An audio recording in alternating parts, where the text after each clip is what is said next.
Imagine a room filled with 1,000 strangers. Each person is handed a slip of paper and a simple instruction: choose a number, any number, from 0 to 100. There is a prize on the line, a significant sum of money, but the rule to win is deceptively cruel. To win, you must pick a number that is exactly 2/3 of the average of what everyone else in the room chooses. Take a moment. What is your number? If you are like most people, you might start with a baseline. You think, well, if everyone picks randomly, the average will be 50, and 2/3 of 50 is roughly 33. So, you write down 33.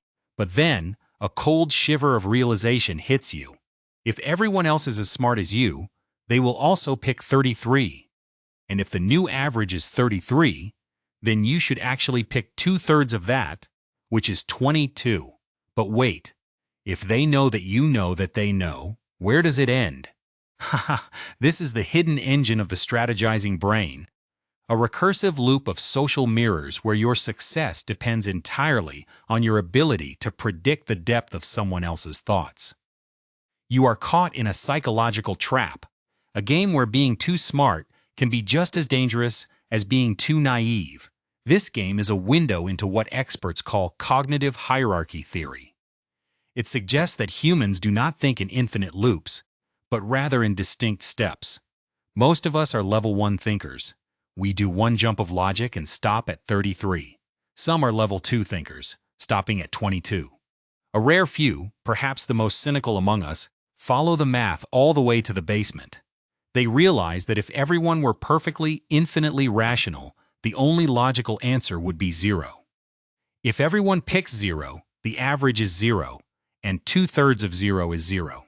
It is a mathematical perfection called an equilibrium. Yet, in the real world, the person who picks 0 almost always loses. They are technically correct, but they are socially bankrupt because they failed to account for the beautiful, messy imperfection of the human mind.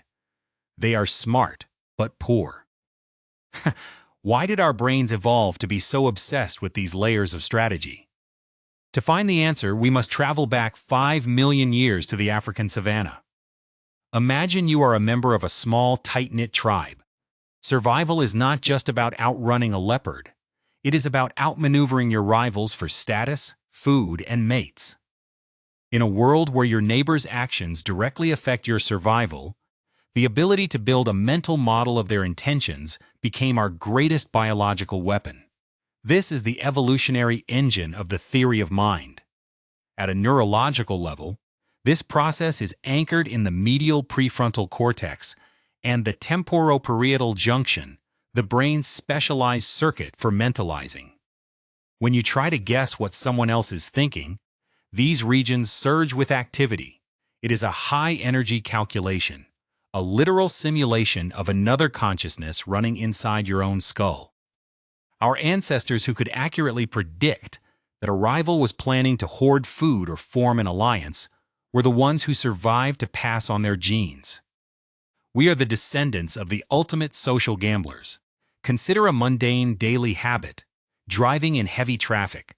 You are on a highway, and you see a lane closing ahead. You have a choice. Do you merge early, or do you zoom ahead and try to cut in at the last second? Your decision is a level of strategy.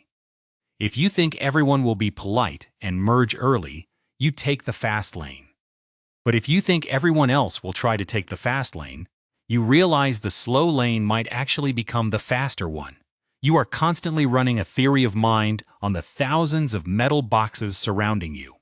Now, let us scale that up to a systemic, high-stakes example: the stock market. Imagine you are a trader during a massive market rally. Prices are soaring far beyond what the companies are actually worth. You know it is a bubble. You know a crash is coming.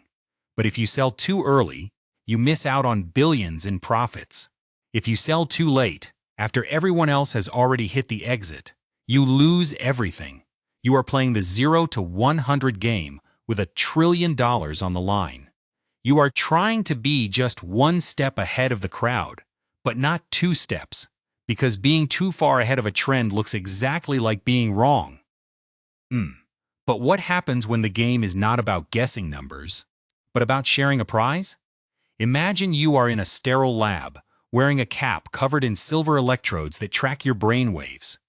Across from you sits a stranger.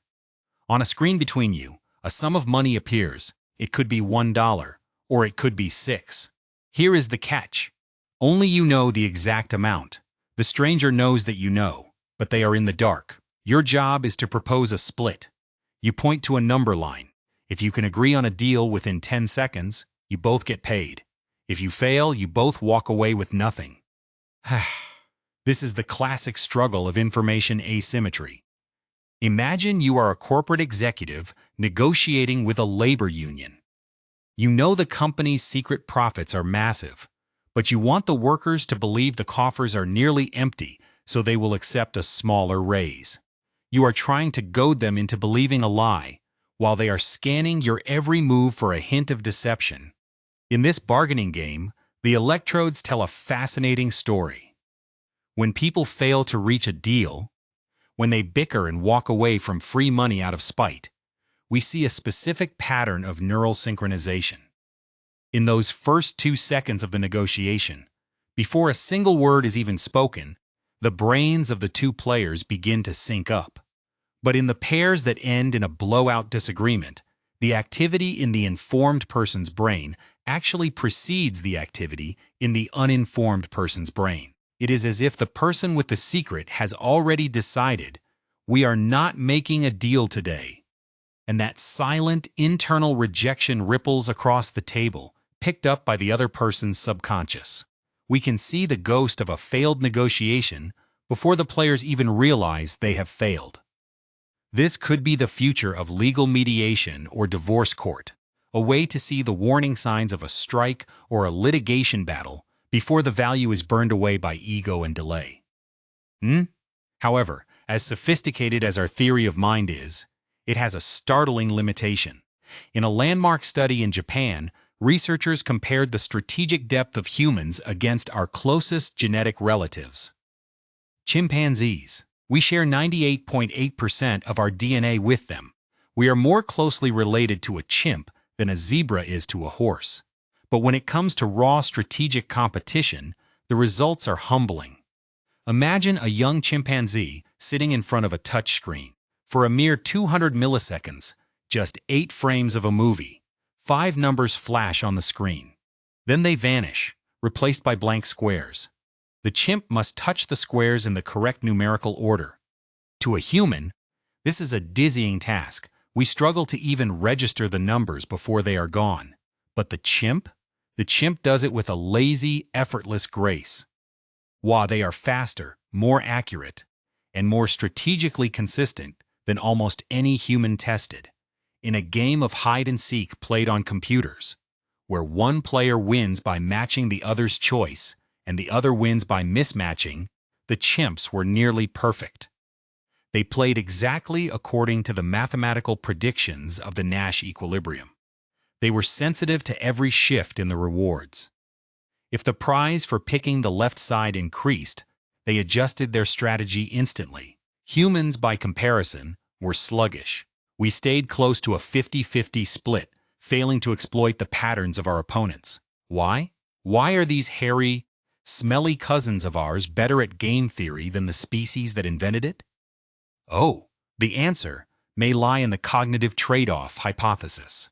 5 million years ago, our ancestors made a deal with evolution. We gave up the raw, lightning-fast working memory needed for intense, split-second competition in exchange for something else, language. We traded the ability to dominate a short-term game for the ability to cooperate, to tell stories, and to build civilizations. Our brains became slower but more expansive. We lost the battle, but we won the world. Yet this trade-off comes with a dark side. Because our brains are so tuned for social cooperation and language, we often fail in environments where raw, cold strategy is required. We are prone to emotional outbursts, to spite, and to the exhaustion of thinking too many steps ahead. We get tired. Our prefrontal cortex is an energy hog, and when we are stressed or hungry, we revert to level 0 thinking. We stop being strategic and start being reactive. This is when the systems around us, The tech giants, the advertisers, the political machines begin to win. They know how to bypass your theory of mind and trigger your evolutionary shortcuts. They know that if they can keep you in a state of reactive, level zero thought, you are no longer a strategist. You are just a number in their average. What if you could step outside the loop? What if you could see the hidden engine while it was still turning? Think back to that room with 1,000 people. If you know that most people will pick 33 and the sophisticated ones will pick 22, maybe the winning move is not to be the smartest person in the room, but to be exactly one half step smarter than the average. In life, as in game theory, the goal is rarely to find the perfect mathematical truth. The goal is to find the human truth. It is about understanding the limitations of the people across the table and the limitations of the gray matter between your own ears. As we move through a world that is increasingly defined by algorithms and high-stakes social interactions, the most valuable skill you can possess is the ability to audit your own brain. When you are in a heated argument, are you actually seeking a solution, or are you just synchronized in a neural loop of disagreement? When you see a market trend, are you thinking for yourself, or are you just a level 1 thinker following the crowd to 33? The strategizing brain is a masterpiece of evolution, a bridge between the raw instinct of the chimpanzee and the cold logic of the computer. But it is a bridge that we are still learning how to cross. Take a look at your decisions today. Not the big ones, but the small, invisible ones. The way you phrase an email to get a specific response. The way you navigate a crowded sidewalk. The way you wait those extra few seconds to text someone back. You are playing the game, whether you realize it or not. You are a level 2 thinker in a level 1 world, constantly adjusting, constantly predicting, and constantly being predicted in return. It is a mystery that never truly ends. Because every time you learn a new trick, the rest of the room learns it too. And then, the average shifts again. I invite you now to perform a manual override on your instincts. For the next 24 hours, try to identify every time you are running a simulation of someone else's mind. Watch the gears turn. Notice when you are being played by a system that understands your biases better than you do. This is the first step toward true cognitive freedom. Acknowledging the hierarchy you are already a part of. Follow us as we continue to peel back the layers of the human mystery, exploring the strange and beautiful ways our minds shape the world. Until next time, keep an eye on the average, but never forget to look at the person who is trying to stay just 2/3 ahead of you.